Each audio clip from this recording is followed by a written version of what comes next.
Ouais, salut à toutes et à tous, bienvenue sur la chaîne, écoutez, j'espère que vous allez bien. Du coup, on se retrouve, comme je vous ai dit dans la précédente vidéo, pour, partager avec vous cette fois-ci un témoignage en fait lié, soit au Covid, directement, la maladie en elle-même, soit à la vaccination. Et comme je vous expliquais, en fait, j'essaie de vous apporter des informations, qui sont le plus sourcées possible, et pareil pour les témoignages, ce genre de choses. J'apporterai justement aussi des informations qui sont sourcées et qui sont, confirmées, par plusieurs personnes et cetera et cetera. Pas juste des témoignages, qui sont balancés comme ça sur Twitter avec aucune source, parce qu'après, même si, je pense qu'une bonne partie de ces témoignages sont véridiques, c'est toujours compliqué, de face à quelqu'un qui est, comment dire?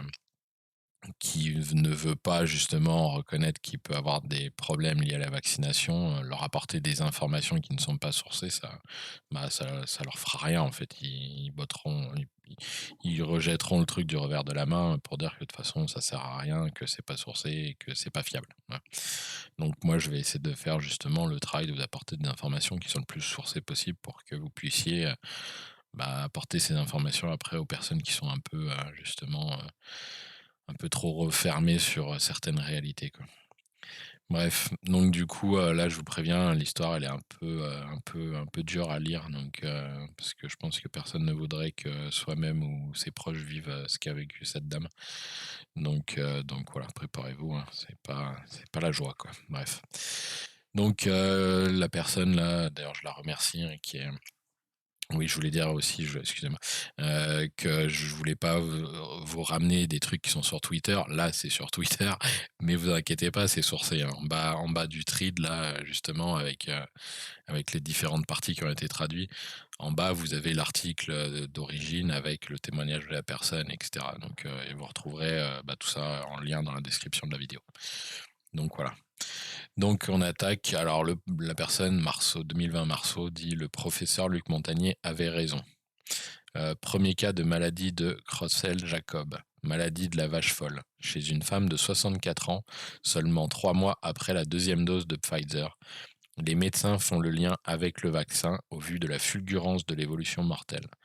Cette maladie neurodégénérative à prions très rare et mortelle prend normalement des années à se développer. Le 5 avril 2021, première dose de Pfizer. Le 25 avril 2021, deuxième dose de Pfizer. Le 6 mai 2021, donc 11 jours après, quoi. Première manifestation neurologique, confusion et trou de mémoire grave. Le 31 mai 2021, oups, pardon. Le 31 mai 2021, sévères maux de tête qui ont nécessité 10 jours d'hospitalisation. Elle ne savait pas où elle était et avait des oublis. À la maison, il fallait une personne à plein temps pour s'occuper d'elle à cause de la confusion et de la perte de mémoire. Le 19 juin 2021, reprise de terribles maux de tête qui lui faisaient penser que sa tête allait exploser. Conduite aux urgences, elle fut nommée à nouveau hospitalisée. Quelques jours après son hospitalisation, elle ne pouvait plus marcher ni parler avec des tremblements et des mouvements corporels incontrôlables. La régression a été fulgurante. Une IRM a mis en évidence qu'il s'agissait d'une maladie à prions.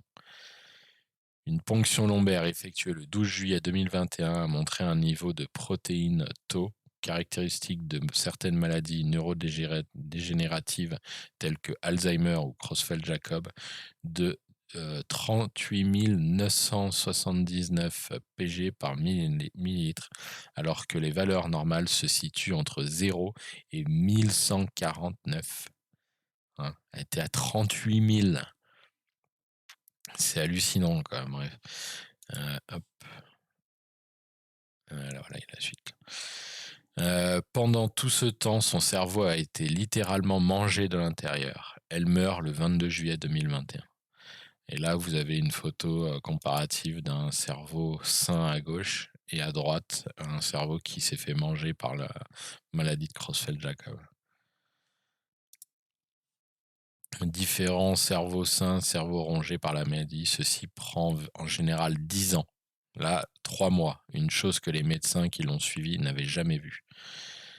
Cette femme était une anti-vax, mais s'est fait vacciner à cause de la pression. Avant sa piqûre, elle était une commerciale en pleine forme. En 3 mois, elle est passée au stade de légumes avant de mourir. À part cela, ces vaccins sont sûrs et efficaces. Voilà, et ça, c'est l'article qui parle justement de cette dame. Donc voilà, ce sera une vidéo très courte. J'ai pas besoin d'aller plus loin. De toute façon, comme je dis, c'est simplement pour vous rapporter des témoignages liés à tout ça. Parce que en fait, au final, il y en a tellement qui circulent des témoignages. Moi, j'en vois plein, plein, plein, plein par jour. J'en vois passer un peu sur tous les réseaux, aussi sur des groupes qui sont justement où ils réunissent des gens qui ont des problèmes liés, des effets secondaires suite à la vaccination, etc. Et je pense que voilà, c'est quand même important de rapporter certains faits qui sont liés à cette vaccination qui est mortifère. Et voilà, et encore une fois, ne pas apporter simplement des témoignages balancés comme ça sur les réseaux sociaux, mais des choses qui sont plus sourcées pour apporter justement à ceux qui seraient dans le doute, qui ne voudraient pas se faire vacciner et qui restent dans le doute de le faire ou non, quoi. Leur faire comprendre le genre de risque qu'ils peuvent encourir, quoi, à se faire injecter ce produit. Et voilà, moi, encore une fois, en étant un maximum sourcé, en se basant sur des choses, des faits réels, quoi. Que les gens puissent assimiler ça comme étant des faits et pas juste des fake news, de la propagande, du complotisme, etc., etc., quoi. Bref, mais voilà, juste une dernière chose, justement, pour la maladie à prions. Oui, c'est vrai que c'était le professeur Montagnier qui avait justement parlé de ça à l'époque, justement, des maladies à prions qui pourraient survenir suite à cette thérapie génique. Et au final, là, on a un cas, hein, et je pense pas que cette dame soit morte parce qu'elle ait mangé de la viande infectée de vache folle. Je pense que ça n'arrive plus depuis déjà un bon moment, depuis la crise justement de la vache folle qu'il y a eu à l'époque. Je pense qu'on en a été débarrassé et là, voilà, bizarrement, cette dame en meurt 3 mois après s'être fait injecter le fameux vaccin, ouais, la thérapie génique. Bref, allez, sur ce, je vous laisse. Je vous souhaite une bonne journée, une bonne soirée, selon l'heure à laquelle vous regardez la vidéo. Et puis, on se retrouve bientôt sur la chaîne pour une nouvelle vidéo. Allez, ciao, ciao.